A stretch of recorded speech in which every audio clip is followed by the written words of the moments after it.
Welcome back to another episode of Lounging in Lancaster. We've got Leah here from Historic Ashland.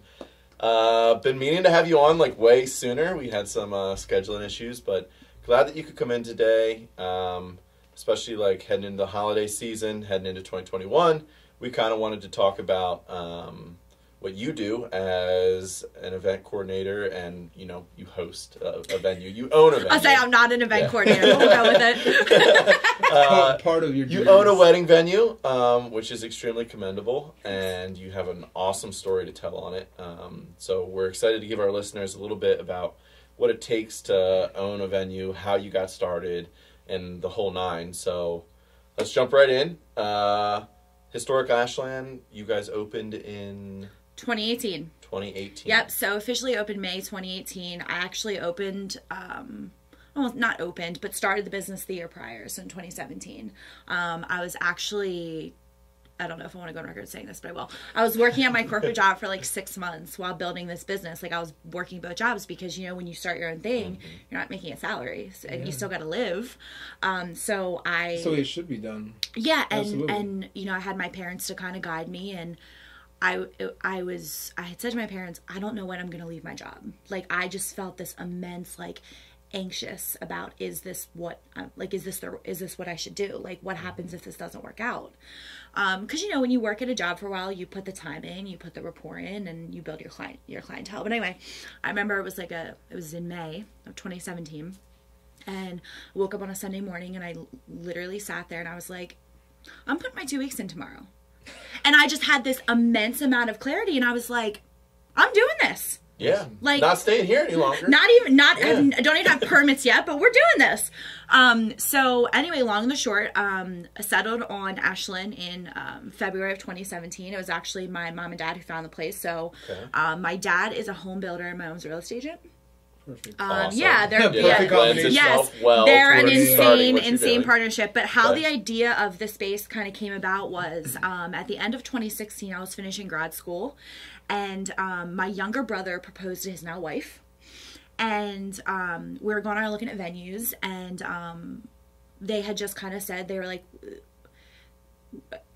coming from the background we came into, we're very critical of architecture and property management, and my whole family is entrepreneurs. So both my brothers are entrepreneurs as well as my parents. So so they're just kind of like, we can't find one venue that's everything we want. Like, why do they live there? Or why is it $10,000 for a tent? Or why is it right on the road? Or why can't I bring my own alcohol? Like, it was just all these different things. Right.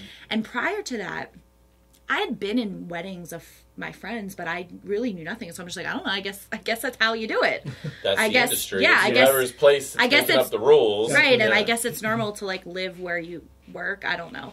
Yeah. But anyway, so I grew up in southern Lancaster County on this. We always called it the Nadu compound because we had a cool pool, and my place was always the party place growing up. So I said to my brother and sister-in-law, oh my gosh, why don't you get married at mom and dad's?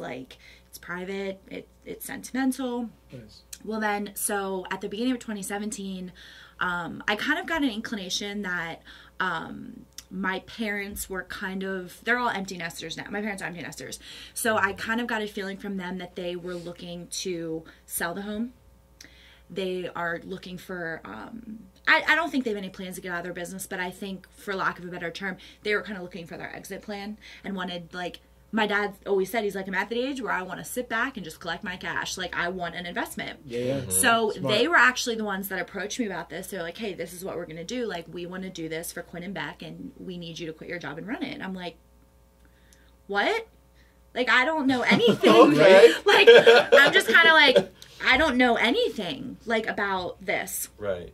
And so how did you process smart. You'll figure it out. Yeah. Yeah. Well, it's how did funny. You process that initially though? When somebody presents something like that to you, automatically, of course, you're like, what? But how long did it take you to actually process it and start to add water to that seed that somebody else planted in your head? Yeah, it's oh my God. Well, yeah. I didn't actually know this until a couple of weeks ago. I was having a conversation with my mom, and it got really emotional because she was like, when we approach you with this, the reason that we wanted to do this is because I wanted to give to I'm gonna get emotional talking about it, but my mom was like, I wanted you to know what it meant to have your own thing and start something from nothing. And, you know, I wanted to give that to you. I mean, it's insane. Like, not many people get that opportunity. And, you know, with that being said, it wasn't, you know, a lot of people are like, oh, your parents bought you a business. And it's like, no, it wasn't like that at all. Right. Like, you know, and parents don't buy businesses that get that successful that quickly. Totally. And, you know, my dad said, you know, I'm here as your dad to give you opportunity. I just need to see if you're smart enough to take it. So it's always funny because, you know, I was telling you I'm like on the dating apps and stuff, and guys always say, how'd you get the money for this? And I always joke that I have a sugar daddy. I'm like, yeah, I got a sugar daddy. They don't realize my parents are my investors. But anyway, long and the short, my parents kind of spearheaded the project management renovation side of it, just because that's their level of specialization. But as far as like the logo, the branding, the vision, the sales strategy, the contracts, like actually the knit and grit of a business. The running it, the day to day. That I will take credit because, dude, that was on me. Yeah. So, and it's amazing. Yeah. So, I kind of spent, you know, a lot of people are like, how long did it take? So I would say from the point where I settled on the property in February, broke ground, got my permits, did my renovation, you know, bought the you know, because you got to think, well, do I want black Shibari chairs or do I want white? Right. And you know what I mean? So you buy all the inventory and you come up with the actual like processes of, okay, like I have a wedding. What do I do? Right. Like, what staff do I need? What's the standard in the industry as far as it's a 5-hour bar? Like, I didn't know that. Right. You know, so from that full thing, it was about 1 year to the day of settlement that I had my grand opening. Wow. Yeah. That's almost actually, 1 year. Yeah. For something that big and that intense, yeah. like that's actually still quick. Yeah, very quick. And it doesn't because usually people don't break ground until like 2 to 3 years. So, well, let me tell you what actually ended up happening. So one of the problems was, and a lot of people are like, oh, I'm going to turn my barn into a wedding venue. It's like, no, it's not like that, because I'm going to tell you why, especially in like the world we're living in right now. So something that we learned quickly was my dad was saying, he was like, Leah, what you don't realize about like the trade industry is when the 2008 recession hit, a lot of small businesses went out of business. But, you know, fast forward, you know, 10, 12 years later, it's double the demand of these tradesmen, but there's not double the supply of tradesmen, you know? So what was happening was we couldn't find people to do the project. Right. Because their schedules were packed. Wow. And we didn't want to take any of my dad's trade partners from his customs because he needs them. Right. But what ended up happening was we actually partner with Stable Hollow Construction. They're out of Mannheim. They specialize in historic renovation and barn restoration. Oh, wow. And bringing them onto the project was huge because they were like, they had these relationships built. They knew what they were doing. Yeah, and they actually had said to us, they were like, well, we can't get you into our schedule till 2018. And I said, no, like, I want to open for spring. Like, I need this. So I said, my dad and I were like, listen, just please come see this property. Like, we get it if it's no after that, but because it's so unique. Yeah. So they came out and they were like, I'm not exaggerating you, they pushed their schedule from July to October and fit us in like right in the middle. Wow. Yeah, it's pretty sweet. So they started a renovation on the lodge, which is the main event, the 2-floor event space. They started, which is that gorgeous. Real quick, how many people can you have? How many people? Before not right now. Like 2. Right now. I'm just kidding. Less than 10. 2.5. 2.5. 2.5. 2 no, but like provided that normal healthy society. Yeah. How many people 150. Wow. Yeah. So we do quite large weddings. But anyway, so from I remember 2017 that summer they broke ground the Monday after July 4th. Halloween that year, construction was done. We were done complete construction by Thanksgiving of 2017, but 2 things I learned from my parents. One, you always give yourself a grace period. So I gave myself a 6-month grace period. I was held up by PennDOT for 8 months for a driveway permit. So it's like things like that you don't think about. Nobody thinks about that. That's what I'm saying. A small, simple thing. That's what I'm saying. People are like, oh, anyone can take a barn into a wedding venue. And it's like... No, 6 months for a driveway. Just that alone. And that'll make anybody want to give up, too. Well, do you want... There's also a whole lot of insurance. I mean, totally. There's a whole lot of zoning, policies. Permits, what we had to pay... The government will will make everything I swear to God, they purposely make it difficult, which is why you hear, like, only the strong survive. Like, I know it's so dumb, but it's like the bureaucratic. We had to hire a civil engineer. I don't even want to tell you the amount of money that we had to pay him to tell us X, Y, and Z. For for 3 or 4 hours of work, probably. Yeah. He came out. And I mean, he's a great friend of ours now, and it's great to have him on our team. But it's like, but that business alone, that's what it calls for. I mean, like 3 or 4 hours, and then you're paying crazy amount. Not only that, you go through the zoning, you go through everything, and it's like, if you don't, you go through all this, you drop, 2 point whatever million on this renovation. If you don't get it, you might have 35 weddings in the books first year, like we did. If I didn't get an occupancy permit, I can't open. Right. Just that one thing. That's what I'm saying. So, and the thing with, like, when you have to go and get, like, all the inspections and the permits and stuff, if you forget to, like, put a period at the end of the sentence, they reject it. No, I'm being facetious. Right. But you know what I mean? Like, no, but essentially it's it's like, dot your I's, cross your T's, make sure before you submit it. Yeah. Interesting about that, Recovery Lancaster has their, like, funding thing. And I went through and was looking at all, like, the businesses, because they sent me to say, like, hey, here's your score, here's where you rank, like, here's the list of applicants. There were so many businesses on there that had rejected applications. Wow. Because they didn't fill it out correctly, or they probably submitted the wrong type of form. But and I was like, oh my god! But do you know what's... You gotta be kidding me. Yeah, right. nuts. That's what I heard. Now, again, this is a whole nother topic, but that's why I've seen, like, on social media, all these people that are, like, saying, oh, we didn't get the PPP loan and we didn't do this. And let me tell you something. I'm not kidding you. That night that loan was due, I was up at Ashland at 2 a.m. going through paperwork. I swear to God, they purposely make it difficult. It's difficult. I swear to God, they seriously do, because it's like, I mean, and that's why a lot of businesses right now are struggling so hard. And not to, like, jump into, like, the topic of COVID or what what it's doing. Because of course we'll probably get into that, but they don't make it easy, and then they give you, like, a certain amount of time, and then you don't reach this deadline, and then if you don't get it on this date, you have to do this, and you have to do that, and it's like... Yeah, but but to that point, though,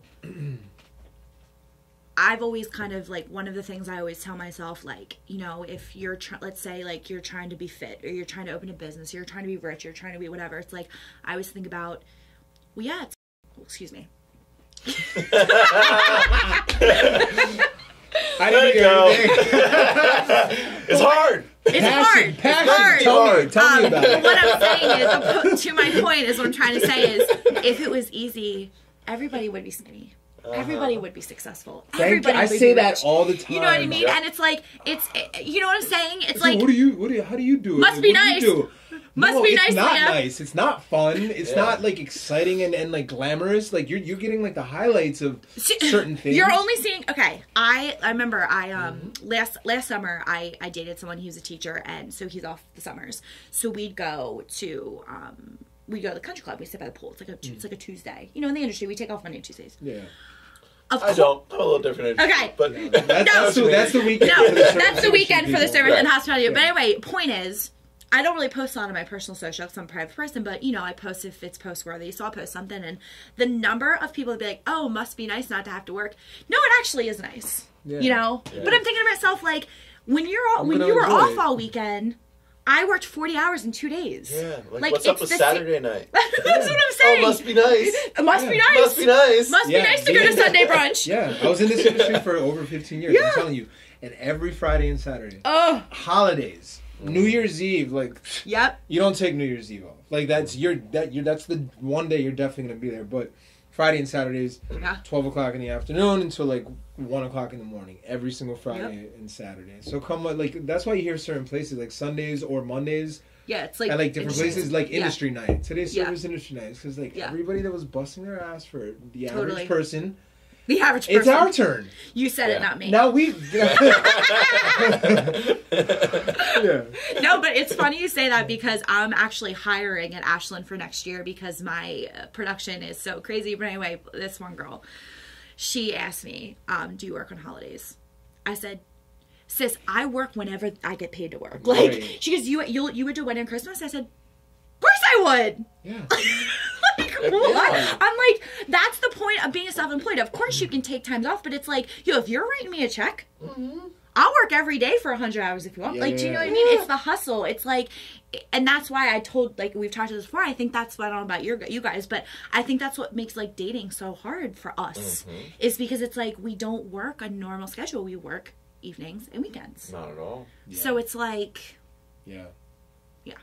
well, and like get people to understand that mindset, and they don't especially when you're in they don't like, the they do building not get phase it. of It'll something. never work if like the person is working from 9 to 5. Nope. You know, not per se 9 to 5, and you're working 2:30 in the afternoon or 1 o'clock in the afternoon until like midnight. Or and you then, only start your day at 4 o'clock. Fam, I'm like 9 a.m. Yeah. till about 9 p.m. Yeah. But you see what I'm saying? 5 days a week, and then Saturdays are 10 to 5 and Sundays 12 to 4. It's like, I'm in here all the time. And people don't, and it's like, it's not to, and Also, I've spoken about this a lot with different people. Like, it's not to say that like our lifestyle is better or more successful than the conventional. Right. You know what I mean? Totally But it's different. like it's just a different. It's a mindset of I same guy I dated before. He had said to me that he was like, you always put your business first, and I said, of course. Yeah. Of course, I put my business first. Well, and furthermore, the right I'm person. the only person that can. And it would worry exactly. me that You know, it's like, don't. look at the chain of command. You wouldn't. It's like, if I don't do this, there's not like. And It's like that's if you work a 9 to 5 and you don't do something, you're just like, I'll deal with it tomorrow. like you either do it tomorrow or somebody else will take care of it. or your boss takes care of it because it falls on your boss's shoulders. It's like, well, if the shoes aren't cleaned and pickups are tomorrow, and everybody else is left and it's 8 o'clock, it's like who's cleaning the shoes? Right. It's like I don't get. It's like I know. Trust me, I hear it's you. me. It's like there's And that I think that's the hard part about like being the boss and being the leader is like it's amazing. It's like it's awesome. I love every minute of it. But it's like you get all the bullshit, but you get all the praise. But it's like there's no one above the top. You know what I mean? So it's like it's your problem. And you know that was something that was something when I opened this place. Like my dad sat me down and he said, I know that you know this, but I need to just say this. Do you understand that if something happens here, this is your responsibility, Leah? Like, this is the real world. Like, things could happen. And it's like, we talked about earlier about things you don't think about. Not like that, but you think about, God forbid there's a fire or, some disgruntled guest comes, like, that's all stuff you think about, and I, thankfully, shout out to Kent, I have a state constable that works for me, and, like, every year we go over, like, God forbid, what would happen if someone would come, that you gotta kind of have these conversations. And you though, don't, honestly. and it's like, you want to be like, oh, no, nothing would ever happen here, but it's like, no, it doesn't happen until it happens, though. Yeah. It's like insurance. You don't need insurance till you need insurance, Right. So it's Why like... do I need full coverage? I'm good with liability until... No one... I haven't gotten in an accident in 20 years. Gets in an accident the next day. Exactly. Yeah. Exactly. well, it's being proactive. Yeah. And that's Now I gotta pay for that? it's being proactive. Well, And yeah, a lot you of gotta pay people for it could 'cause do a you're the lot boss. of good with that. Yeah. A lot of people could do a lot of good with reframing themselves to think proactively. Like my younger brother talks about it like chess theory, right? So in chess, the way that you win is you have to think strategically 3 and 4 moves to try to manipulate your game board to win. Sure. And essentially, life is almost the same way. It's like, well, if you would think proactively about 3 and 4 steps ahead, that would to get you to where you need to be. Right. You're solving 3 and 4 headaches before they ever even happen. And that is in, I try not to be like a pessimist and more of a realist, but I always think about like Murphy's Law, like what can happen will happen. So it's like, obviously when I started, there were quite a number of things that I came across in my first year that happening now, that would never happen now. Right. But it's like you come across these things and you're like, okay. And I told my team, this happened. This is never going to happen again because we're doing A, B, and C. And it's like, especially with weddings, like you're expected to be perfect.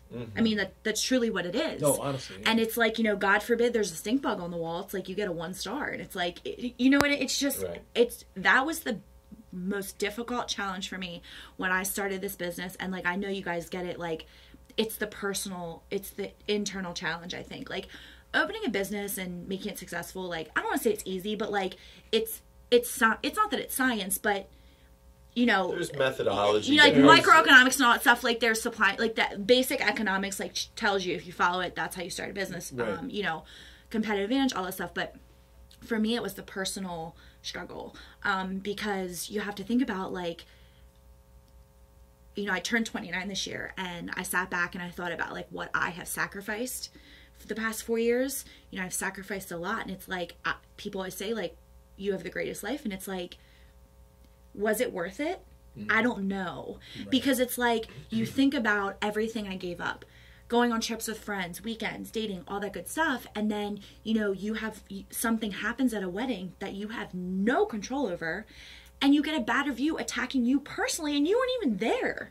Yeah. And it's like, to just wipe that off and say, oh, it'll be better tomorrow. Like, that is so damn hard. There's no way that you can brush that under the carpet. No, and it's like, I remember the first summer. You're human. You're going to attach to that. There's going to be some sort of emotion behind it. I mean, it's plain and simple. That's how it is. And especially in our industry, too. Oh, my God. Because it's like, oh, my God. It's a wedding. You know, it's like, no one purposely sets out to try to screw somebody else's wedding up. And that's what I'm saying. Like, for me, like, at the venue, like, that is my everything. Like, my dad and I, like, laid those brick. Like, we picked those weeds. Like, that's our everything. And it's like, you know, the first bad review I got, I cried about it for days. And, you know, my dad was like, Leah, if you weren't this upset, I would say that there was something wrong. He's like, you know, it's okay to be this upset, but it's like, it just almost came like a turning point for me where I realized, like, no, what I'm doing is awesome. It is awesome. And, like, I hear nothing they're but the things about it. problem.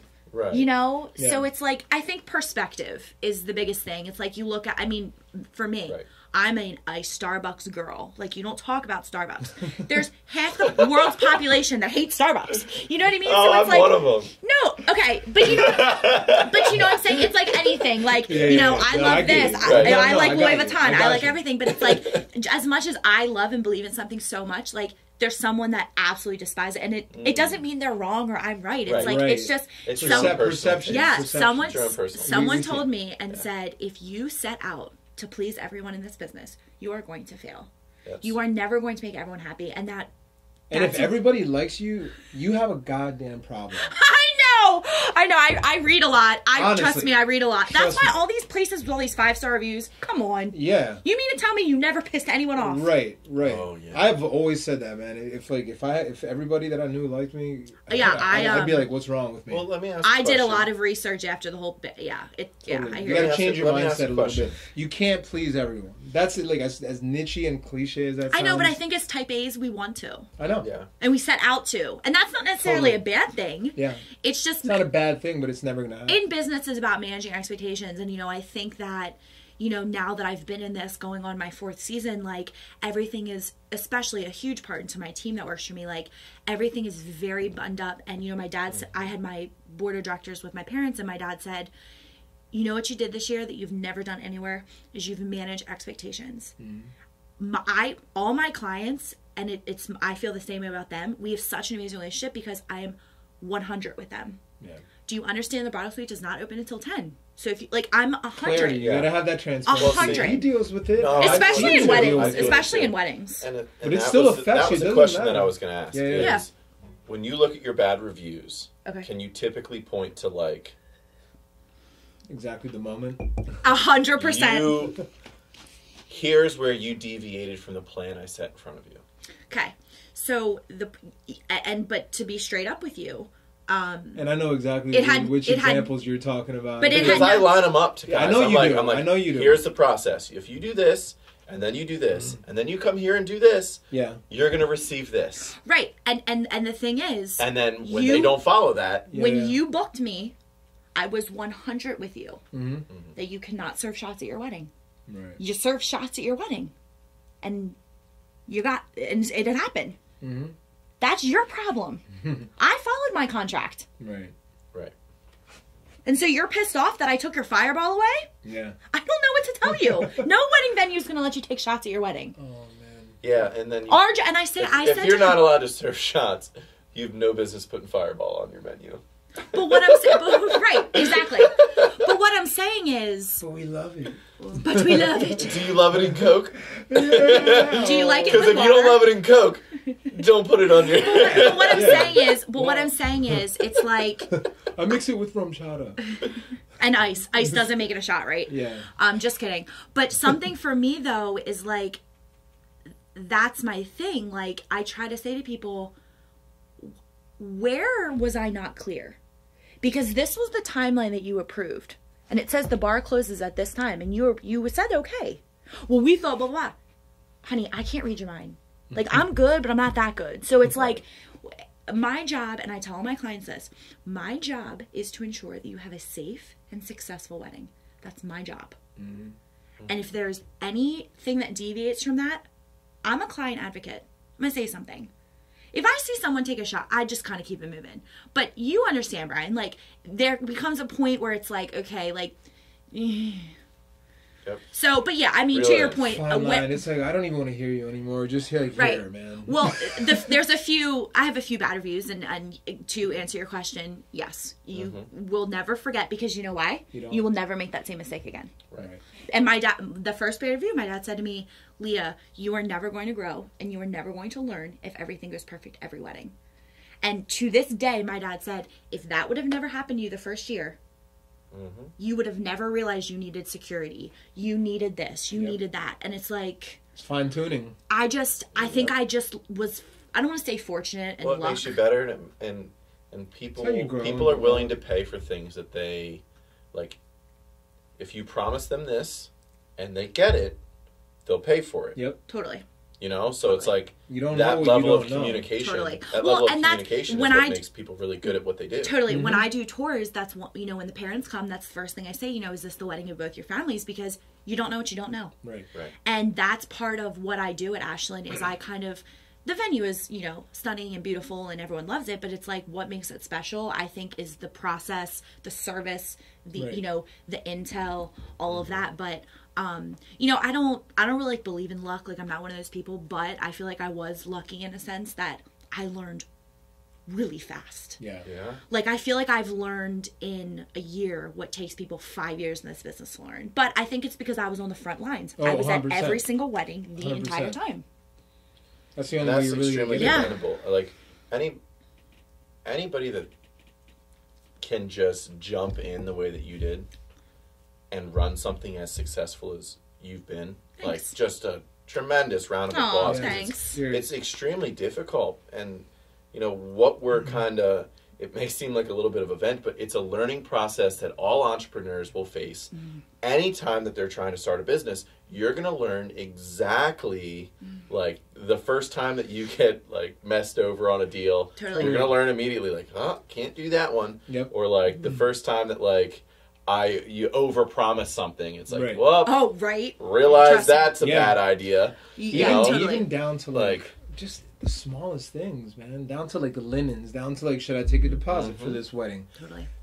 What is going to, like, the refund, There's a myriad of decisions if they cancel, that need to be made. like, oh my Well, Lord. and I think, not it's a big animal. It's a big machine. Totally. And, not to, like, pivot with COVID, but I have, we got through the season, and I don't know if it's just the way the industry is now, but I used to have such a huge problem getting reviews. But, like, this year, the number of reviews I've gotten positive has been just out of this world. And I think that gives me hope that, like, it's going to be okay. And I'm going to say, when I did ask for reviews, something I had said to them was, please, please, please, just sit for a minute and think about your experience with me from the first time you came to now, and how, because I had, over 25 reschedules that I had to take care of. So, and I said to them, your favorite, I said to them, please really think about how I handled this as a professional. And I have to say, that is why I got, I don't want to say unscathed, but it was okay. You know what I mean? Like, sure, I took a loss. We all did. But but I learned so much. And I think the biggest thing I learned was, like, how you treat people, like, matters. I did not charge my clients reschedule fees. I did not make them go to a Tuesday wedding. I did not make them go to December. You know what I mean? Like, if you paid for a Saturday in May and you wanted to postpone to another Saturday that was open, I let you. Yeah. Most venues did not do that. No, did not. Most venues said... I know a few that don't. A lot of venues that got in a lot of trouble. Yeah, most venues said, you need to postpone your May Saturday, and you have until the end of this year to do so. If not, you forfeit our money. Or they say, you can have your wedding this August, but you need to pay to put up a tent in my property. Are you kidding me? Like, I respect the hell. I mean, my place is not cheap. Right. And like, I respect the hell out of the investments that my clients have made in my venue. First of all, I can't quote unquote make my clients do anything. And I said, second of all, Right. you want to talk about bad reviews? Yeah. Holy hell. Right. Are you kidding me? and You weddings book are- Ashland in the summer because I have air conditioning. Like, could you imagine if you booked your $12,000 venue and you had to pay to put a tent up? I'm sorry, what? Like, no. unreal. The I've heard of some money, horror too. stories. I know, and I know a that's- couple venues too. Yeah. You're probably one of the only venues that had tagged me on an email chain for a client reschedule, which is Aw, yeah. yeah. No other venue did that. Like, Wow. I Yeah, think so- it was Chad's wedding. Yes. Yeah. Chad's, and Katie. Yeah. Yeah, so how I Snyder? try... Yes. Yeah. Yeah. So how so basically, so I have my one staff member. Her name is Amanda. She is my exclusive day of coordinator. She handles the entire wedding day. But I had approached her at the beginning. I said, "Listen, girl, they're going to message you because that's what they're supposed to do. Right.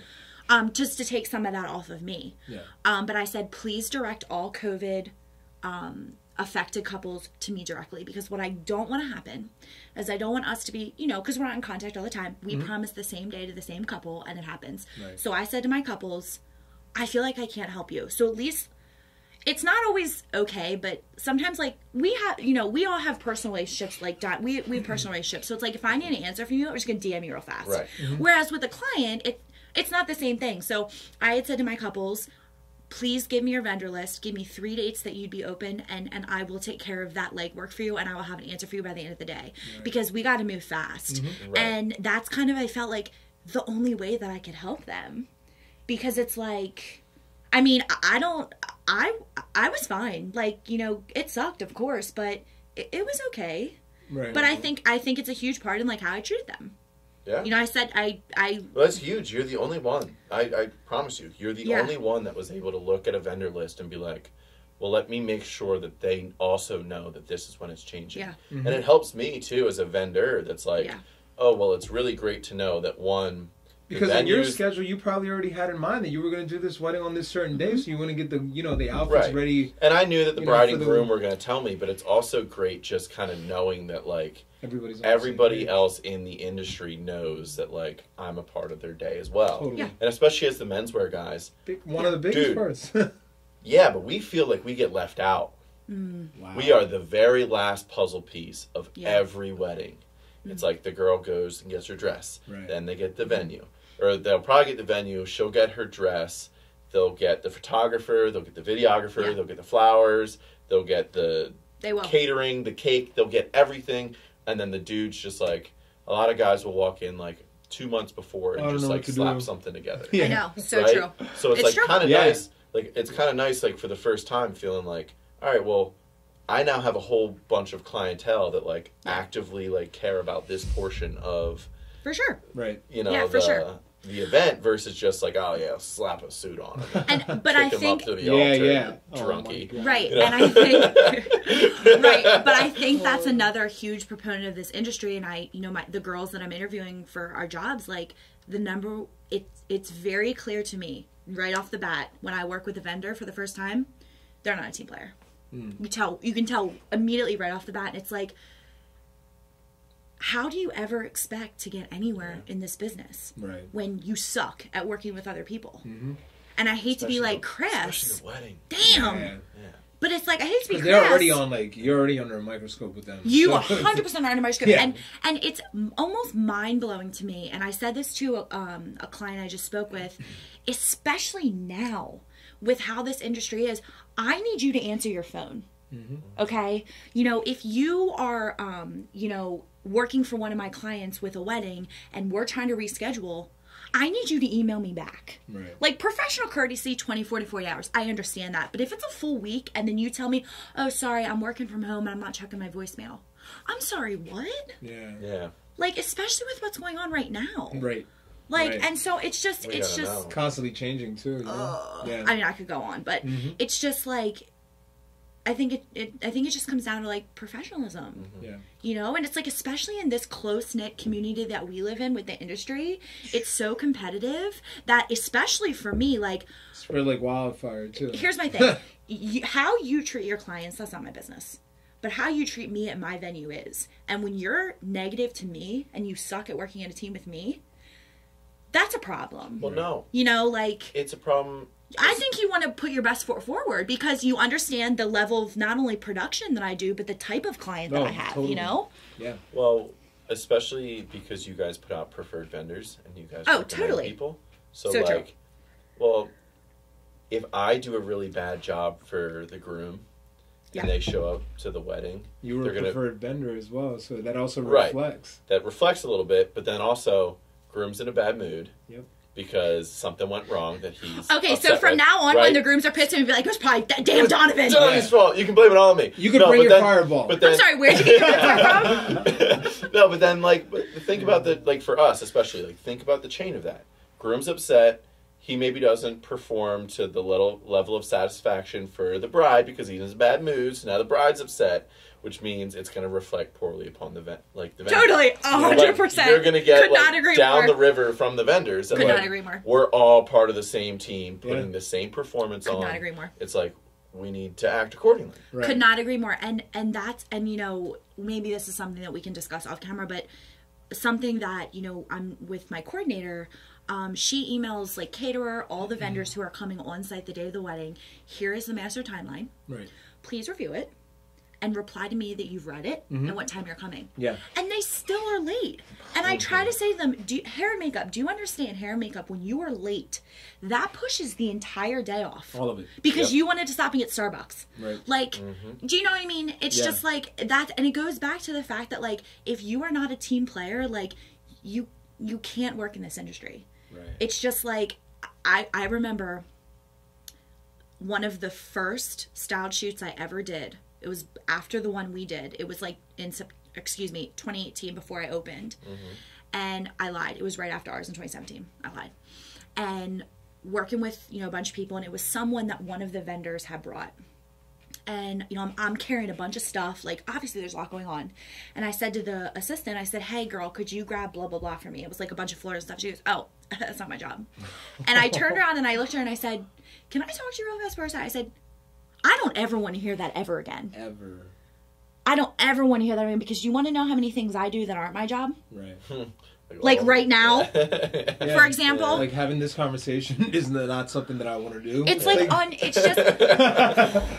But, you know, something that I did notice... It's crazy. Oh, it's something... That's a favor. Right? Right? I'm over here like, damn! Whoa. But something, to your point about all the vendors, something I did notice with, like, a bunch of photographers in the business that I'm, like, loving recently is... all the photographers are getting that full list of everybody, so that, like, when we're sharing on social and stuff, like, we can be sure to tag the appropriate people. And I was actually thinking I was going to tell my team, like, that's something that I want to start doing. Like, we collect the vendors and stuff, but we don't say, like, where your invitation's from, where's your jewelry from. Like, we don't ask that stuff, but it's like it's nice to kind of have that, like, master list. Yeah. Because I know a lot of times makes you more credible. Totally. One, also, 100%. if you can start putting that stuff on, like, your website, it helps your Google ranking. Totally, especially with blogs. Totally. And I know, as of, like, for me, when these places... It's huge because you're adding links to other sites that are credible sites. Yeah. So you're piggybacking off of their successful site too. Totally. Very Which cool. Totally. boosts your... It's some of, like, the higher... It's, like, the higher price photographers that kind of bring all that stuff, which makes sense. But it's... Yeah, it's funny because there's nothing that, like, pisses me off more when, like, someone will post something clearly at my venue and they'll tag their business as a location. It's like, no, like... I need to get better. No. I need to get better on my posting Instagram game, but, like... It's a lot. But you know what's that's a whole other job. That's a whole other job. No, Could not it's agree more. serious. That's why but people. you know That's why what's people amazing? hire social media marketing, you know, experts and Totally. people that fully understand it, because it's a whole science. And you know what's amazing about my Central PA tuxedo site? Are you gonna tote your ego for a second? Yeah. No. Plug it. No, I'm not. www.historicashland.com. Not my site, my Instagram. Your My Instagram. Instagram. I have more tagged images than I have posted images. So for brides and grooms that, like, are looking at venues or looking at people, always, if you go to their Instagram, look at their tagged images. I'm gonna have to do that then when we leave here. Like, I swear to you. No, like, that what doesn't I work post because- versus, like, what, like, because you can look at No, what they're because tagged in. like True.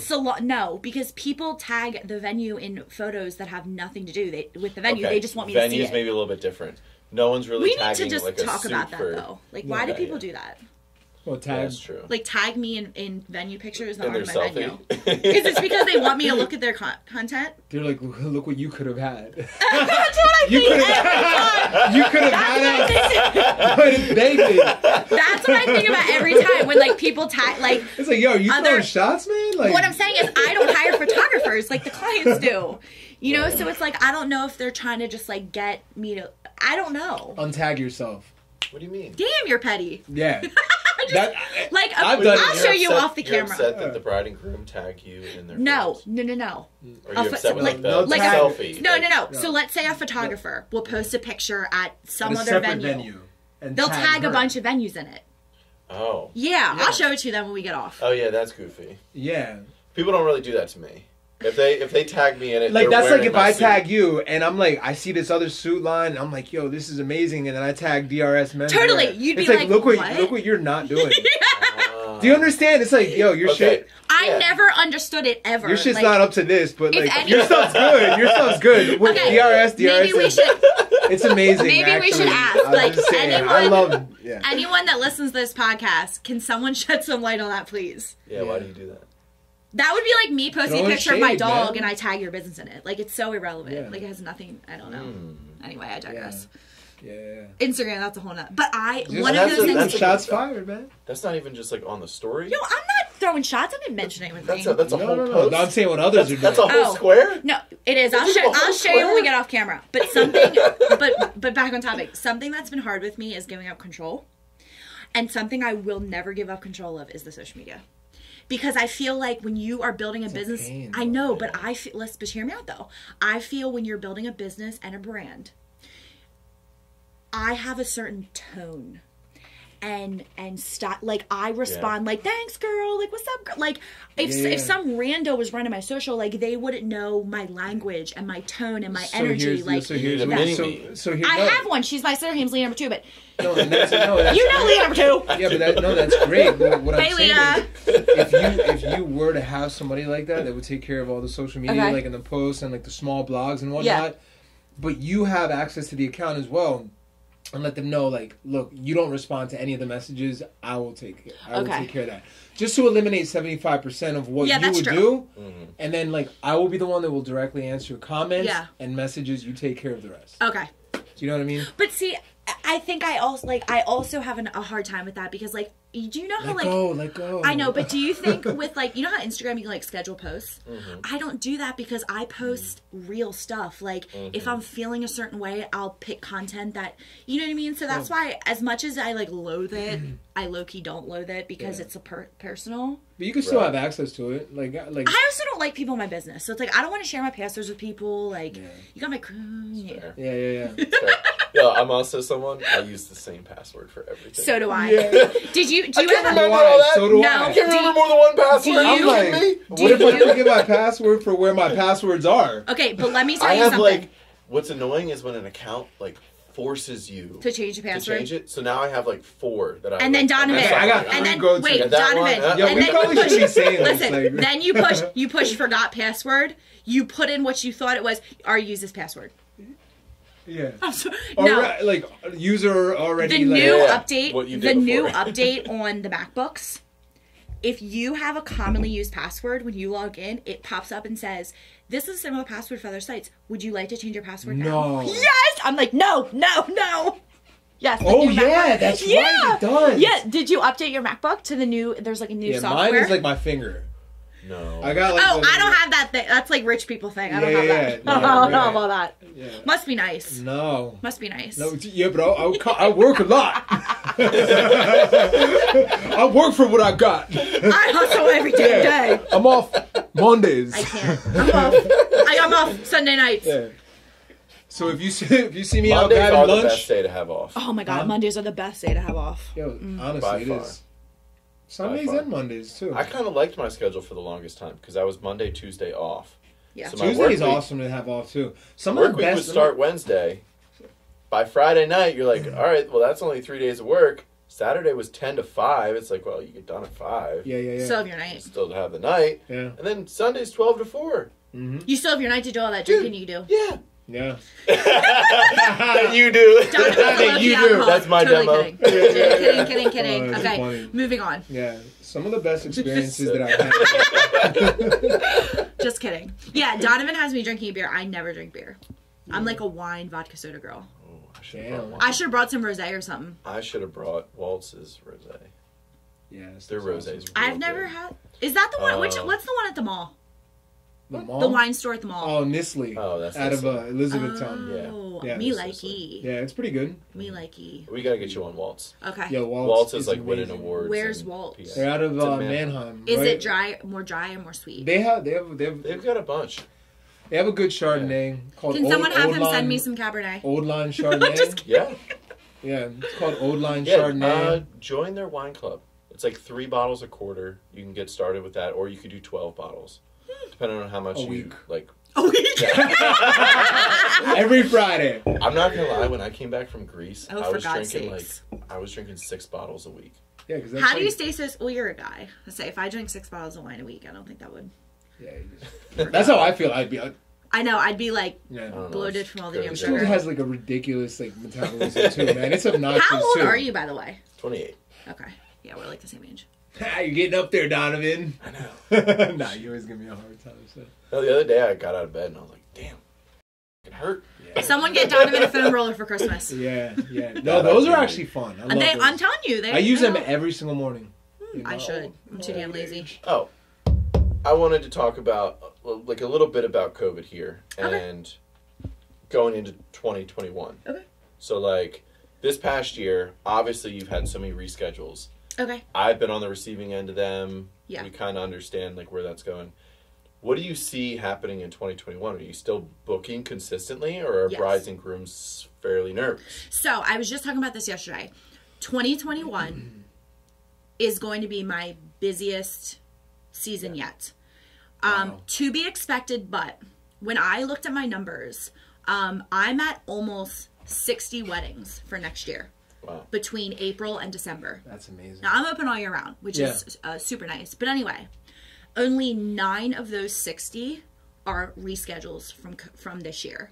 So I'm still looking at look at that number. Wow. That I mean, I've been sitting nicely around that 40, 42, 43 wedding. I've been growing consistently each year, but you know, to look at my schedule and see that, it's just crazy. But something I have noticed is my books are open for 2022. I'm booking, but I've noticed I've been doing a lot of tours, but the booking has kind of chilled for a minute. And I think that's to be expected because of the holidays and with the new mandates. I think people are like, because I mean, it's no secret that the deposit is non-refundable. Yeah, so I can understand why people, Like but almost every venue. totally. Yeah. Right. And I've been telling my couples, like, I'm real. I'm not a high pressure salesperson at all. Right. But I'm just saying, the way I run my business, if my 2021 couples want to reschedule, I will give them the first right to a date that they paid for. Right. I am not, like, a lot of venues are saying, like, okay, you paid for a Saturday in June. If you want to book for a Saturday in June the following, you have to pay the rate again for the next date. And it's like, I don't know. I just don't think that's right. Right. You know what I Yeah, mean? but that's what makes you unique. You know what I mean? Thanks. That's what keeps people Yeah. coming back, and Yeah. that's what gives referrals and Yeah. like that. Those even a small, Yeah. not that that's small, but Yeah. even one experience like that can resonate Yeah. beyond. Totally. And it's like when you look at running a business, like a lot of people are like flabbergasted to find out that like my mom and I clean the venue. Wow. We do not have a cleaning staff. And Wow. because I don't want to incur that fixed cost when I can just do it. Yeah. You know what I mean? a So that hustler's is where, mentality. but that Love is it. where, But like, that's where entrepreneurs. I'm the same. win. Yeah. That's, Totally. That's My how they dad's think. the same way. They And- think different. My dad is the But- same but way. what He I'm has saying- a rule: Yeah. never pay for something twice. totally. Right. And it's funny because I always Or something that you could do. So like this, like everything that we've done in here, like You we've did done that. by hand. Yeah. That's because like previously I remember. we had paid somebody to do the job. We watched how they did it, and now we do it. Right. Well, that's how the whole venue got started. Yeah. That's pretty much what it was. Right. But that's pretty much how it was. But it's funny because I one thing my parents, you know, have always taught me is humility. Like, my dad literally dropped out of high school, like, is completely self-made. Yeah. And he shops at Kmart. Like, he has a flip phone. Like, he's so humble. But anyway, I love it. This job, let me tell you, it humbles you. Like, I tease people all the time. I'm like, oh my God, when got an MBA to pick gum out of a urinal? Like, when to get an MBA to sweep floors? Right. Literally. Oh, yeah. I'm at a wedding, dressed to the nines, in stilettos, cleaning wine off the floor. Perfect. Like, you lead by example. Yeah. And it's like, I would never want my It's employees. a true leader. Yeah, thanks. True I leader. would never, because I've been in that situation where That's what a true leader does. I've worked with people Your that are space the is bosses. impeccable, by the way. Thanks. Yeah. I've worked. I don't Real know. time. But I've worked with people in the leadership positions, and they come to the events that, you know, they're using my space for, and all they're doing is bossing people around, and I'm like, oh, well, the event's great because we were here all day setting up while you weren't.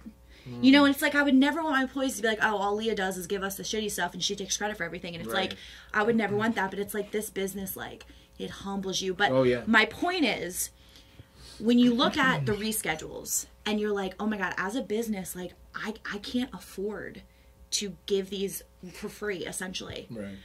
I mean, you kind of can, though, because it's like, where can you cut costs? I don't pay someone thousands of dollars a week to clean the venue when I can just go in on my quote-unquote day off and do it in 2 hours with my mom. Yeah. And, you know, same thing, running my social media, running my website, you know, setting up the tables and chairs. My dad and I do it together every Thursday, you know. We just have our thing. And my parking attendants, they're my parents. And we always joke that my people are like, oh my God, you work for your parents? I'm like, no, like, they work for me. Like, my dad comes, he helps, you know, drive the golf cart, he does all this stuff, but it's like, it's like, no, you can afford to put the customers first. It's just, you kind of need to and I mean, I was funny because I got some quotes to clean the venue, and I told my dad goes, I said, well, shit, for $1,500, I'll clean the venue. Like, I do it for free now. You know, but it's like, I think it's where you can maximize efficiencies too. No, like, the way all. we have things going, by the time the wedding's over and 11 o'clock comes, I have the entire venue set up, ready to go for the next morning. It's just the way, you just gotta find Pain as you go. Take care of things as you go. It's about setting the expectations. when Girls, set the bar, and then it gets people into the routine of like, this is how she does it because she has led by example. So this is how we're gonna do it. And you know what's hilarious is, like, I always say to, like, the girls are in the mansion, they get the whole bridal suite they come in at 10 a.m. and they do their thing, and you know, I tell them at the final walkthrough, girls, please make sure you bring all your stuff downstairs. Because, you know, we go in and we clean the bridal suite during the wedding. Like that, you know what I mean? And Amanda reminds them again the morning of. I put little cute signs around the bridal suite. Right. I've never had to tell people twice. Like, do you know what I mean? It's just setting the expectation. Yeah. Same with the gentleman. And it was funny because we had this little trash can in the groom squares. And at the end of the night, we'd go in and there'd be trash everywhere. And we're like, what's going on? So Dum Dum over here, myself, just buys a bigger trash can. Don't have the problem anymore. You know what I mean? It's like the simplest things. It's like crazy. It's crazy. Dumb it down for the boys. Yeah, dumb it down for the boys. No, I'm calling myself the Dum Dum. No, but the guy, like, they need bigger trash cans. They need name tags. They need arrows. I have signs now. Yeah, it's like wash make hands, a game. please. Put like a basketball. Do you know what I do? You know what I jokingly always say? In the trash. Yeah. So I'm like, so what I jokingly say is, we need to put signs at every door that says, "Please close the doors when you leave." Is that not? Were you raised to close doors? Oh yeah. Okay, same. Like, by brute force. But by also, brute force. What, are you trying to heat up the whole neighborhood? We're not in a barn. Why would you leave? But you are in a barn. No, we're not. We're in a lodge. You have a barn. It's a lodge. Yeah. Where's it at Kmart still? I'm going back to that. Yeah. See, shops at Kmart. I'm thinking. No. Last one was on Fruitvale Pike, and that's no. So he might have upgraded. I think he upgraded to JCPenney. Okay. But there was a Kmart. So I grew up in southern Lancaster County, in Holtwood. I went to Penn Manor, and we would always go to the Kmart in Kendig Square. That was like my Willow shit. Street. Yeah. I remember that one. Yeah. Then we got Burger King. And watched $1 movie at Kendig Square with the stale popcorn. Good times. Stale. But anyway, what else did you want to talk about? Area. What else did you want to talk about with COVID? So we can put that to bed. Okay. So you guys doing? How many? No, not to interrupt you. I'm sorry. How many of those bookings are like COVID? You know, like driven by the whole idea that COVID is going to be still a thing in 2021. How many of those are actually viewed as these are going to be micro weddings, Okay. or these are going to be full blown. The expectation we have is 150 people. Okay. How many of those weddings are Great people question. like are like? Well, we don't know how it's going, so we're just going to say it's 40 people. For Yeah. I can't even market. How do you market? How do I market? I've got no The idea time if of it's going to happen or uncertainty. not. So when I look at my schedule, and thank God I just did these numbers on the top of my head. So of those 60, 4 are micro weddings. Wow. That is a whole different package they can sell. It's under 50 people. So then the Everything, other ones are just and it's funny. expected. Like, I'm getting request. Like my max is 150. I got an inquiry from someone who said, "Yeah, we're looking to get married. In August of 2021. We're gonna have about 300 people." I'm thinking to myself, Okay. what? Yeah. Okay. I mean, I'm realistic that we can get back into like 100, 150. Like I'm realistic. Yeah. Yeah.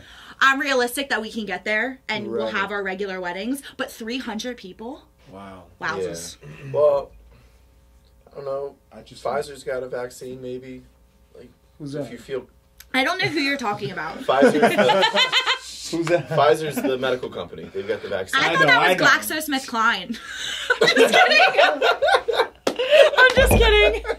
No, but seriously. Is it Merck? Johnson & Johnson? It I is. don't know. Yeah, I don't know. Johnson & Johnson? I Yeah, don't know that they have anything to do with the Pfizer one. Donovan knows all this because he's actually a test subject of the vaccine. Yeah. So that's why he's been a little like froggy lately. Yeah. That's why I've been MIA. Yeah. I'm just kidding. He's good now. But no, so yeah, no. know, Most maybe, people but- are optimistic that they can do their dream wedding. I don't think proms are going to happen again. Like, I think it's going to be much Oh, I later. agree. I think we're going to see this, like, end of July, August, again, how we kind of did this year. It was like, you're going to get out of the really cold season. I know, but and- this even came back in September and October. They thought Right, they but thought in the it'd be summer. fall. Yeah. Like, summer was Heat fine. is gonna kill it. Blah Totally. blah blah blah blah. I think There was, July and it August. just kept going and kept Yeah, going. because and kept going. right before, I will But never people forget. didn't really act like it. Like, I know. No, they did not. They're like, oh, summer's here, so it's like. But it was also a big difference because when I talked to a lot of my friends that like are COVID nurses, like in Baltimore, Mm-hmm. when I called them in May, they were like, "Yeah, we've got like 100 beds, 9 are full." Oh, right. Right. And I was know. like, "Wait, what? Hold on! I thought we know. were worried about the beds. Like, what's Same. going on?" I know. Like, I thought this Totally was same. the whole thing. Totally Now same. I'm talking to them, and they're like, "Yeah, we don't have the same facilities that we did. We've got 78 beds." 68 of them are full of COVID people, Wow. and we haven't recovered someone in a week. I know. And you're like, oh, I know. Okay. this is a much You're like, different damn. story. Like, yeah, much different, and this it is changes. entirely different optics Changes on a what lot, it was man. before. Yep. I know. And that's Because where I'm on top of COVID, you also have your normal flu season. Totally. You also have pneumonia. I don't really hear You too also much about have the flu lately. Like, What's the you've flu? got a whole lot of like Remember that? the normal I know. things that like this is always like one of the more deadly times of the year. Totally. I kind of You throw miss chicken pandemic pox. on deadliness. It's like, oh. You are so weird. I know. I miss chicken pox. I kind of He's miss like, I chicken miss pox. herpes. Just kidding. Totally kidding. You know why you don't miss that? Because it doesn't go away. I know. Wear condoms. But anyway, so no, Oh my kind God. of how I handle things are I take every wedding individually, case by Right. case basis, and I will not discuss anything related with COVID until 2 months before their wedding. 2 months. Okay, that was going to be There my next has question. to be I have to, because you have to think about this. I cannot talk about COVID reschedules with July, August, and September couples before I even discussed April and May. Like, they Right. deserve to be the priority. And things are changing so much. And everyone's attitudes towards COVID is like, if you're having a June wedding, you can have that whole thing outside at my space. Right. You know what I Right. mean? So it's Got like, plenty of land. So Totally. my question would be: is it like a case by case thing? It's not. It's obviously not open to the public. This is more like family for people that are like directly involved with the family, friends, and stuff like that. Yeah. Can they pretty much say, I'm not going to throw a number out there of how many people are going to show up, but like we have this amount of people. Mm-hmm. Everybody's comfortable with being around each other. Certain people have been tested. Is it okay to have this? in theory, is it okay? Are you asking if it's okay with me? Yes. Yeah. But I You gotta follow laws though. I know. But that's exactly what I was going to say. So for me, yeah, and I told, I know. right now. So for right now. But that's what I mean, since it's like a family type thing, Right. family gatherings. But for me, like right now, Right. based on what I've read, Mm-hmm. entertainment venues, we have to close. Right. You got to respect that. I mean, it is what it is. Let me tell you something. When we were in that stay-at-home order at the beginning of the year, there are a number of venues that I know for a fact were hosting 150-person weddings, and I mind my own business. I shut up, but we have to do our due diligence. And it's like, I understand that I have a business to run and people want to get married. Like, I get that, but at the same time, like, we have a, like, moral, ethical, and social responsibility to make those calls, because my vendor friends who were doing said weddings at these, like, contraband venues, I call them, during the stay-at-home order, they said to me, Leah, like, we don't feel comfortable. And I said, as the venue and the top dog, we are supposed to be the bad guys. So you don't have to be. Like, we're supposed to be the ones that say, no, we're in a stay-at-home order. You cannot have your wedding. That way that gets all of you guys, although, because, like, some of my florists are like, I don't want to be around people from Ohio. Right. It's March. Yeah. You know what I mean? So it's like... That was like the thick of it. And it's funny because when the economy opened back up in July and we were able to kind of go back into that green phase... For a week, and got regressed, vendors were calling me saying, how are you handling this? And I said, I'm allowed to be open. I'm moving forward in the capacity that my clients feel comfortable with. And I cannot tell you how many number of vendors said, thank you so much for just making a decision. Right. And saying, you're opening, you're doing what's best. So to your point, when we're allowed to be open, I say to my couples, look, we're not doing self-serve buffets. We're not doing, like, grazing tables. Right. We're not doing any of that. Yeah. But as far as, like, masks and stuff, if you want your guests to wear masks, you should tell them that. Exactly. I'm not a policeman. I'm not enforced. My staff wear masks. Anyone should wear masks that they feel comfortable with. 100%. Like with bars, we're wearing gloves. We're using new glassware, all that kind of stuff. But, you know, I had a bunch of couples that it was real easy. We set up, you know, a little high top or a little 4-foot table. We had masks, sanitation, everything. Right. People did their thing, and then we put it away. You know, so it's single me that just doesn't understand certain couples. Like, why force people if anyone's uncomfortable? You know, I mean, I don't think they're forcing them. Like, don't come. Either don't come, or if the person that's not going to come because they don't feel comfortable, if it's that important to you, right? What's the harm in waiting a year? Yeah. No comment. What's the harm in waiting 2 years? yeah, you're asking the wrong person. I know I'm asking the wrong person. But what I'm saying is, here's my take. It's just like when I got yelled at the other day by not wearing a mask by you, and I pulled it down for 1 second because like I literally was because you were trying to drink your Starbucks. You're like, how am I supposed to drink my Starbucks with a mask on? Okay, all right, booking unsure. That's what confuses me about the 2021 bookings. I'm gonna talk to myself as me, single 20-something person. If it were me, and my wedding was affected by COVID, and they said I can only have 50 people, whatever. Personally, I would do my thing, get married, and move on with my life. I'm not postponing for 2 years because at this point, I'm over it. Yeah. I'm trying to have a baby. I'm trying to live my, like, do you know what I mean? I'm over it. Plus so for me, rates, like, but what I'm saying is for me. 2 years, that'll be the time when you're getting divorced. Save yourself the money. Trust me. But what I'm saying is for me personally, when I look at a wedding, that's about me and my husband. So whether that's in a courthouse, at Historic Ashland, or whatever, I'm happy as a clam. So it's the expectation around weddings that I think, to your point, makes it a little bit more controversial. Like if I really wanted my because you're arguing under the assumption that people get married. No, never mind. I'm not even gonna go there. Right. Not even going there. Not even going there. No, go there. Go there. You're arguing. Okay. What you just said. Yeah. You can understand that there's a certain pressure of women in society by 30 to be married, have babies. I'm going to be 30 soon. Okay. I don't give a shit about that. But I'm not like everyone else. But there's pressure from families. People need to stop worrying about that shit, first of all, because there's no timeline on any of that stuff. Well, because when you rush it, I want to make that very clear to the world as we're talking about I hate to admit this because, like, it's embarrassing, but like, and that was kind of what I touched about earlier. Like, you guys are my friends, so I can talk about this. But when I think about like the fact that I'm going to be 30 next year and like I'm alone, not dating anyone, I have no prospects of dating anyone, like, and the reason is why, because I gave up so many years of putting myself out there for this. So that's why when people say, was it worth it? It's like, I don't know yet. Yeah. Gotcha. And you know, but what I was going to say to you was a lot of people get married because they're family pressured. They get married for all types of reasons. 100%. So for people who are trying to wait, I think it's a lot bigger than the wedding of it. It's it's financial. Yeah. Right. It's all of that, you know? So it's like, I have a lot of clients that get married on reasons for, like, sentiment. Right. Mm-hmm. So, like, for example, I had a wedding this fall, and they got married because it was the grandparents' anniversary, and the grandparents were there. Mm-hmm. And they said, Leah, we need to postpone because we're out of state. And they had said to me, can we still come to Ashland on that day? It was like a Saturday. Can we still come and have a little elopement with our parents and grandparents? Oh, wow.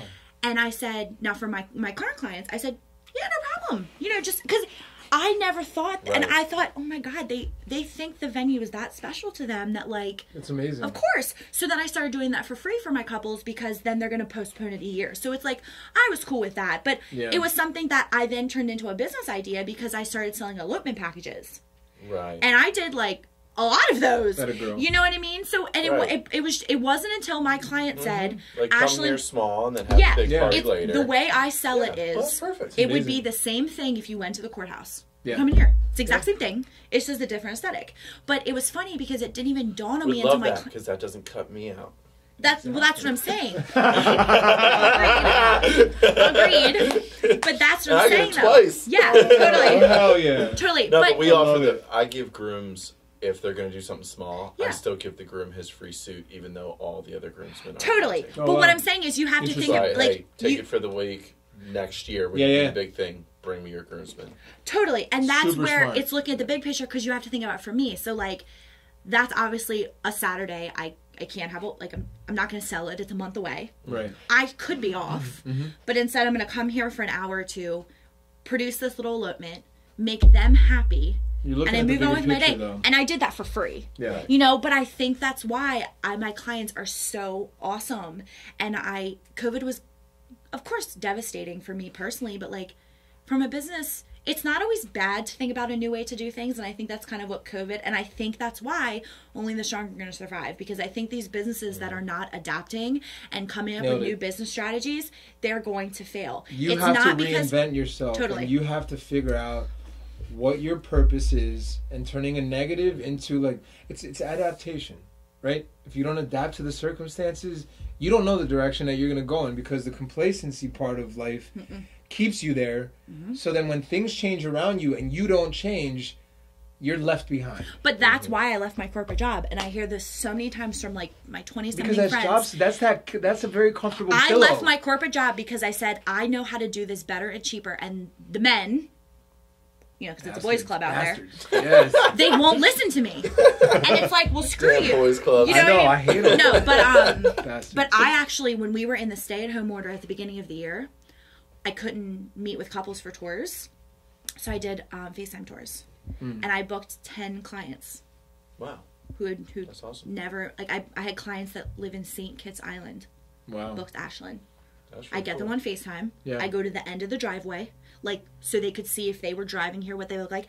And I work. It's like my clients. And then I said to them, really cool. I partnered with a videographer, and I said, can you make me this virtual tour? And I said, look, when things open back up and you're in town, let's link up. Meet them at Ashland. We chat. They see it in person, and so I'm telling you, it Lancaster worked. actually sneaky is a big Very- destination. Yes, it worked. I'm talking like St. Kitts Big. Island.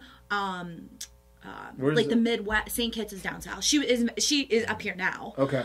They're getting married in August. Gotcha. But so it was funny because she was the one that asked me if I could give her a tour via FaceTime, and I'm like, I never thought about this. Yeah. So we're doing it. And I actually, when I started kind of putting it out there that I was offering this, I asked her to write me a review, and I posted it to the Instagram story about how she booked the venue, seeing it only virtually.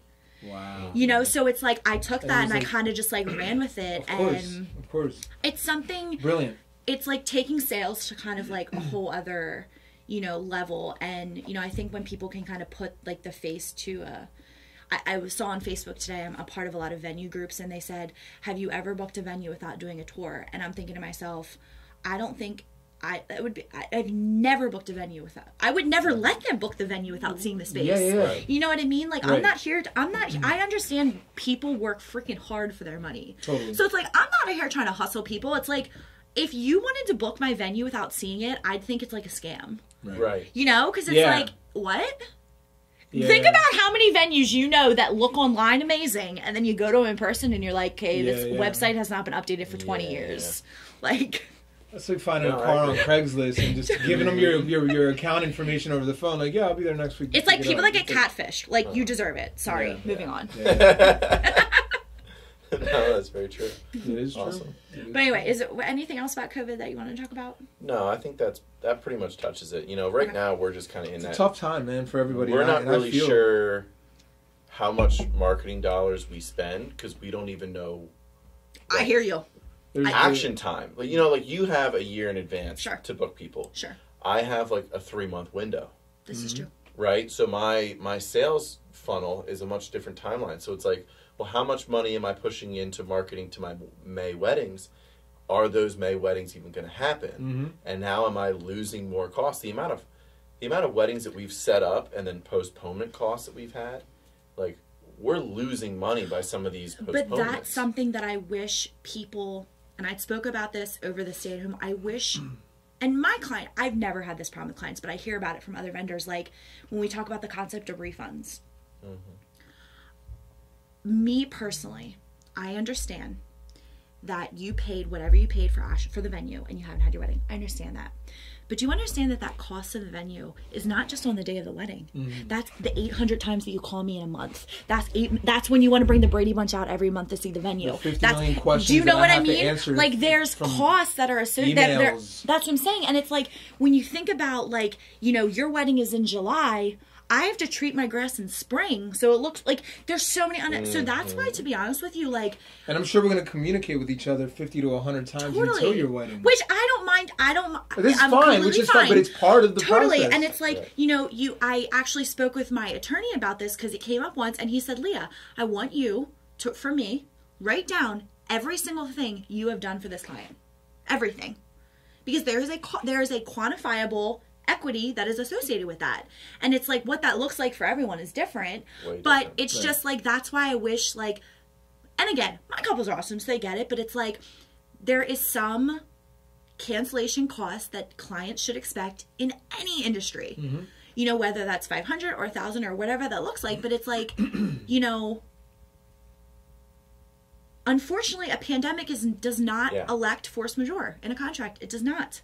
If it did, we'd all be suing our insurance companies for lost revenue. You know what I mean? Yeah. You know, and it's like, so I can sympathize with your cause, and I'm a human being. I'd be happy to discuss how I can help you, but you're not getting 100% refund. Right.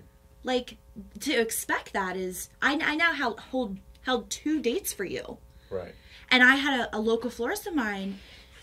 This girl was actually trying to negotiate with her the dollar amount of refund that she was going to get back. And my friend's like, I don't got to give you anything. Right. This is non-negotiable. Yeah. The contract says the deposit is non-refundable.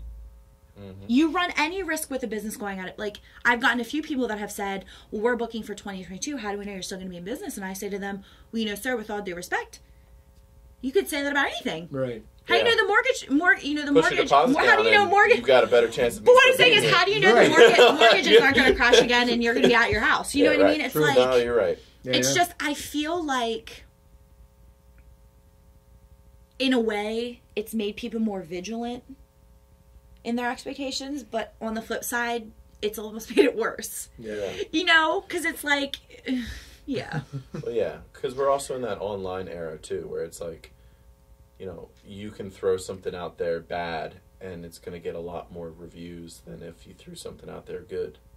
Well, a lot of the especially that's what terrifies me, because it's like, well, it's like I don't want to be a huge stickler about like a lot of the daily operations about how like you have to have an appointment, you have to come in at this time. Right. Like I don't want to be super like anal about that stuff, but like I have to be. I know, but it's like the next person that walks in that tweets about or says something on Facebook about it, and now 30 more people know that like, well, they didn't hold up their end of the bargain. I have 2 things to say about that. People very quickly will excuse your kindness for weakness, and they will extort that. I know from experience. And number 2, if you don't follow your contract, how do you expect your clients to? Right. I say that to my employees all the time. I understand them coming to the bridal suite a half hour early is no big for you. But we have to be consistent. Yeah. Right. But my venue group I'm a part of, it's venue If owners. you do it for this one, Right. you're going to do it for this one. You don't want to do it for this one. And it's like Totally. all of a sudden Totally. that template has no barriers. Yeah, but the thing is, like, when you No, think you're about... absolutely right. I've got so many clients that'll, like... I can't understand doctor's offices now. Right. Like when I started operating by appointments, Right. and it's like I'm an a 11 me a.m. too. You've got an 11 a.m. appointment, and you roll in at 11:35.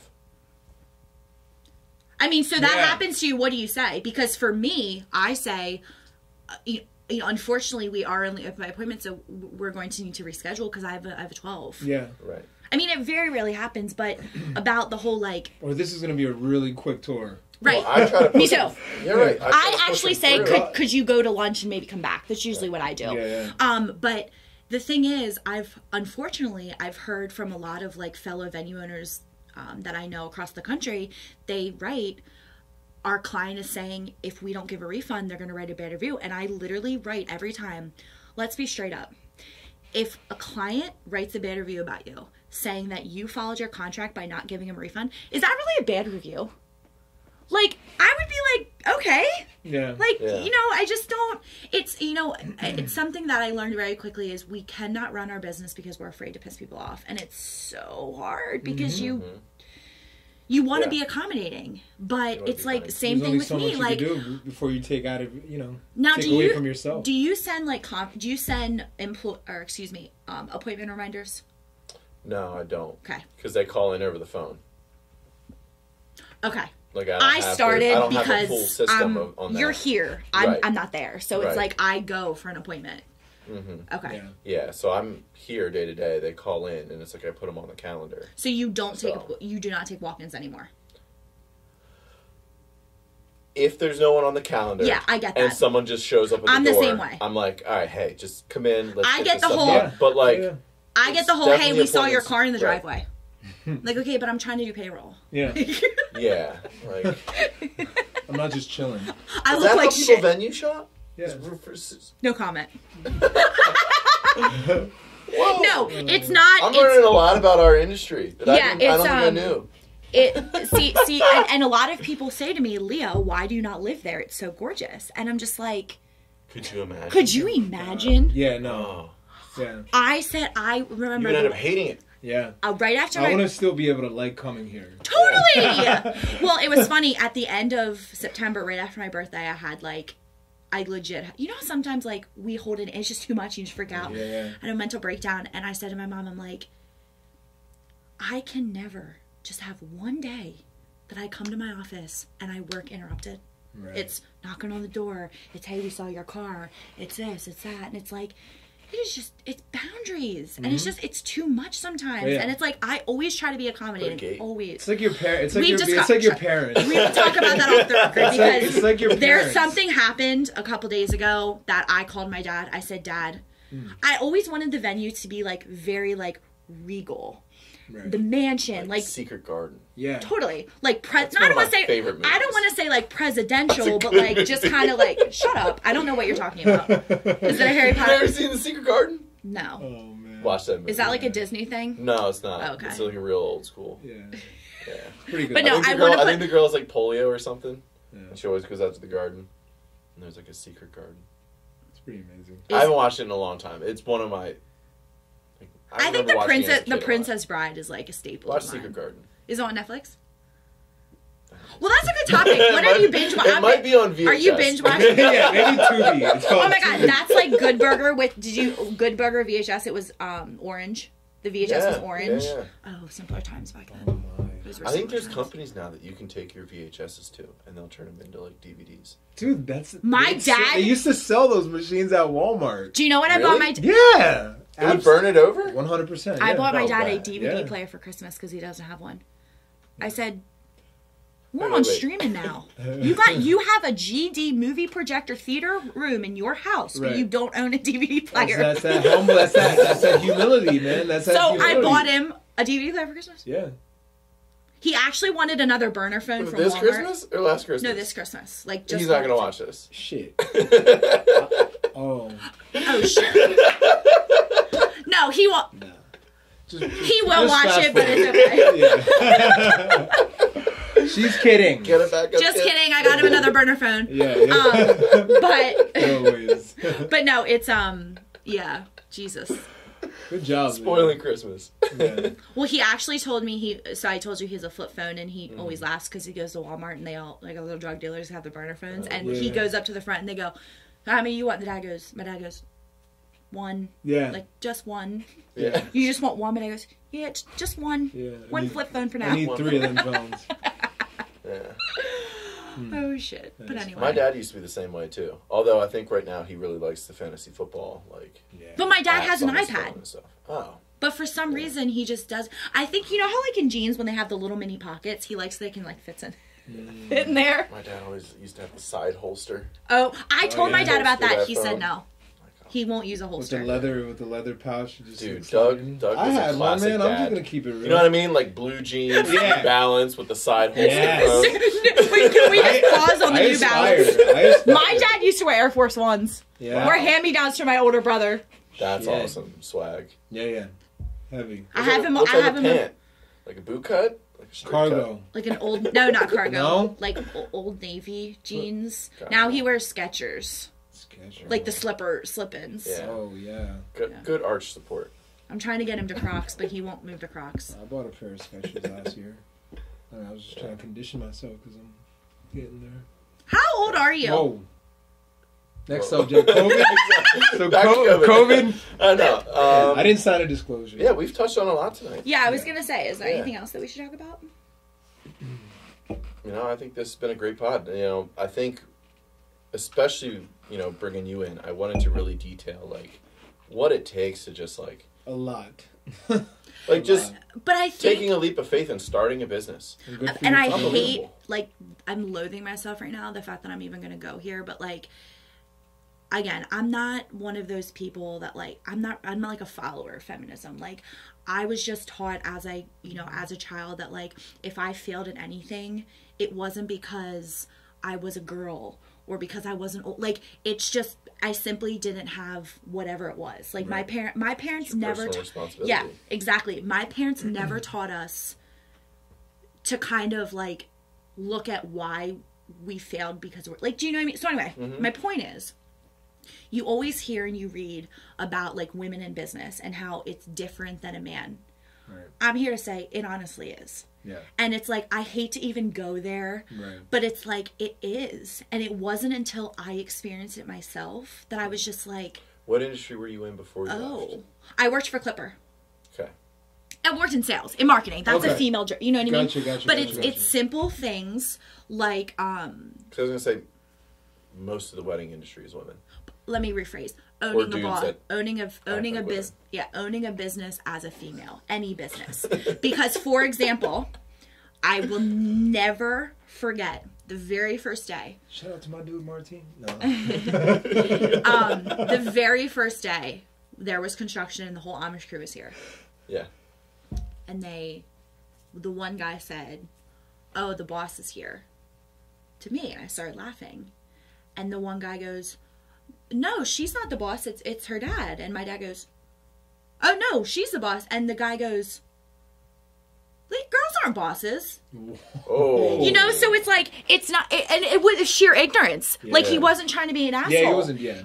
And then as no, we that's kind of just what it grew, was perceived. Yeah. as we grew, there would be an instance at the venue where, and that's something that, you know, I have to shout out to my parents, like, if they were helping me at Ashland, like, they obviously worked there, they wear Ashland shirts, and someone would say something, my parents would be like, "You know what, not quite sure, we just work here, the manager's right there." And they would always direct it to me. But my point is, I would address something, and they would just kind of, "Meh." Yeah. They go then ask my dad, and my dad's like, "Well, whatever she told you." They just automatically assume he's the boss. And they'll say something, and they'll be like, "Oh, I was telling your husband out there." And I'm like, "I'm sorry, my who?" And they say, you know, the guy that owns the place, they said, "Oh, that's my dad." And they're like, "Yeah, we were shocked to hear this was your place. Like, how old are you?" So it's like, I don't want to be naive enough to think that they're not being, I truly don't think they're doing it to be ignorant. I think Right. it's just the stigma, and it's just, you know, I mean, and I think that a lot of people say to me, "Leah, why did you get your MBA? Like, you didn't need an MBA to run your business. And it's like, of course not, but it lets me sit at the table. Right. Lets me sit at the table with people that otherwise I wouldn't be able to sit at the table with. Like when you meet higher up or higher clouded people than yourself and they hear you have the MBA, they're like, okay, so like you get it. It's like, and it's almost like it lets you sit at the table. You don't necessarily need it, but it kind of just gives you that. It's proven that you know how to follow a process. Right? I cannot agree more. And I got in this conversation with someone who was arguing with me about how, you know, for my, like I told you before, my dad dropped out of high school. I was the first kid in my family to go to college. And it was very important to my dad that I was firmly educated. And I was in an argument with this guy and he was like, oh, you know, you can talk to the most powerful people on Wall Street. They didn't go to college. And I'm thinking to myself, I hear you. But college teaches you discipline, a schedule. It's the same thing as working a job. Yep. My dad said to me, Leah, before you open your own business, you need to go work for someone because you need to know what it means to be responsible to someone else. But no, I was trying to phrase because I couldn't agree more with you. Yeah, no, it's proof that you can follow a plan. It's perception. And you can follow through with something. Yeah, but and you can finish it. Life experience also does that. You know what I mean? Totally. This is a conversation Totally. that... There's a myriad of routes to get to success. Exactly. Right? 100%. You know, all being battle tested, going through your experiences. I know, but I think it some people depends. don't need it to be successful. I know, but I think it depends how you define success. And that's something that Also I valid. don't always, I don't, like for me, I've done like open houses and stuff at Ashland. And for me, I'm motivated, it's so bad, but it's true. I'm motivated by money and I look at something successful as did it make me money. I think it's just the entrepreneur in me. So when I look at an open house and I don't see immediate response and people say, oh, was it worth it? Will you do it again? I don't know. Yeah. Because it's like, for me, I define something as success, but that's not right because it got me, you know, in the community. Right, I got to meet more people. You know what I mean? So it's like, just because it doesn't define success in the traditional way I your view success doesn't ROI mean is a little more murky. Totally. You know? Totally. Because to your point earlier, I could do a tour with someone this year and they won't book my venue for a year. Right. And they're off my radar already. And then they come back and I'm like, oh, yeah. Hey, remember you. What's up? You know, so yeah, the return. Well, and that's what, when I do your open houses, it's like I'll see so many people. Remember that one in February? That was awesome. Yeah, that was awesome. And then I'll see a ton of people, and then it'll be like 7 or 8 months down the road, and they're like, oh yeah, we saw you at Ashland. Oh, that's cool. And by that time, it's like, I've seen 200 brides and grooms between then and then, and I'm like... Yeah.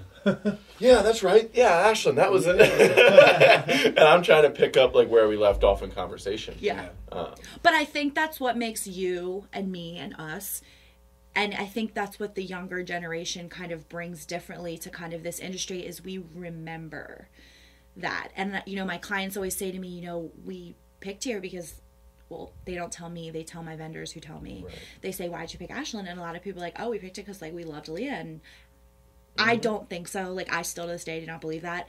But, I mean, it kind of, like, I mean, I'm their friend. You know what I mean? I'm not some stucky old 50-something, like, selling their barn they got from 5 generations of family. Like, I tell my dad this, too. It's like, we're uniquely positioned in our age group to, like, understand what's, like, real relatable. Sure. And, like, what's real trendy. But, like, we're also not too young to be irresponsible, right? Which is why a lot of people can, you know, trust us to handle it, and then also trust us that, like, well, they're not going to give me, you know, something that's like I'm going to regret years down the road, right? Totally. It's like, and I think a lot of we understand what's in. So, like, you've met my parents. Like, my parents are awesome. They are so awesome. And all my friends and just, you know, people I know, they always say, like, God, like, I wish my parents were like yours. Like, my parents still treat me like a kid. And I always say to them, my parents treat me like an adult because I act like an adult. Right. You know what I mean? And there's a reason, right, and there's a reason why the parents that I work with, I create such a close relationship with them. And like, to this day, I have this one client, she was like my 3rd wedding. Her mom every Christmas sends me something and says, I saw this and I was immediately like, this is exactly Leah. And she'll send me cute little, like, underestimate me, nice joke. Or like, she'll just send me cute little things, you know? And it's like, That's the best thing about the industry is like you meet people that you would never have crossed paths with, and then you meet them and you're like, how did I ever live my life without this person as my friend? Right. So yeah. Good point. Yeah. Awesome. Yeah, but anyway. Do you have a motivational quote that you live by? Yeah, so you're gonna laugh at me. Yeah. Yeah. Let's end on it. You're gonna laugh at me. So, you guys have seen the movie Legally Blonde, right? No, they haven't. Shit, this isn't gonna work. Have you seen it? I told you you're gonna laugh at me. I'm telling you, it's great. Have you seen it? I've heard of it. Have you seen maybe it? seen a clip? I've seen clips. Watched I've the Okay, whole thing. real quick. Premise is Okay. this, like, she's from California, like, sorority. Becomes a lawyer, right? Okay, so Yeah. she's, like, homecoming queen. She's, like, president of her sorority, like, the ditzy, typical, like, dumb blonde. She studied fashion. Her parents are, like, pretentious country club people. Anyway, she falls in love with this guy who's, like, his family is like the Kennedys and stuff like that, and they're telling him like, you have to marry a girl that went to Vanderbilt, a brunette, like some stucky, some traditionalist. So he breaks up with her. She thinks he's proposing, and he breaks up with her. So she thinks that he's going to Harvard. So she thinks if she goes to Harvard, she can win him back, right? Oh, wow. So he sees her at Harvard, and he's like shocked to see her, right? And he goes, "You got into Harvard Law?" And she just turns around and so innocently goes, "What? Like it's hard?" And she just like keeps it moving. And it's like that line, just like the confidence in it. Like people, you quit your job and open a business, and I'm like, what do you mean? Like it's not even hard. You should like keep it moving. Like, Hell yeah. that, like, do you know what I mean? All right, Like yeah, I know it's what the you mean. it's the cutest It's like- little I like that. ever. Like, and she just says it with like the utmost like confidence. Subtle confidence. And it's like, and she, like it's just I just love it. Like Yeah. it's like my favorite quote ever because it's Nice. like, why are you underestimating her? Right. I don't know. Just I knew you were gonna laugh. I like but. that. No. So I watch like the it. movie. No, that's really good. Yeah. Watch the Okay, movie. I'll watch the movie. Yeah. Yeah, you watch Secret Garden. Yeah, I was gonna say, what are you gonna So watch? there's Legally Blonde 1 and 2. No. Okay, which one's better? I just watched Well, the one one. is the best. Okay, sequels never live up. No. Wait, so what's it called? How am I gonna watch Secret it Garden. if it's not on Netflix? I don't know. Figure it out. You're a smart girl. Yeah. Maybe What I is can it, use hard? the new DVD. They're stupid, Made it this far. right? Awesome. Well, hey, my glass is empty. But Cheers. Salute.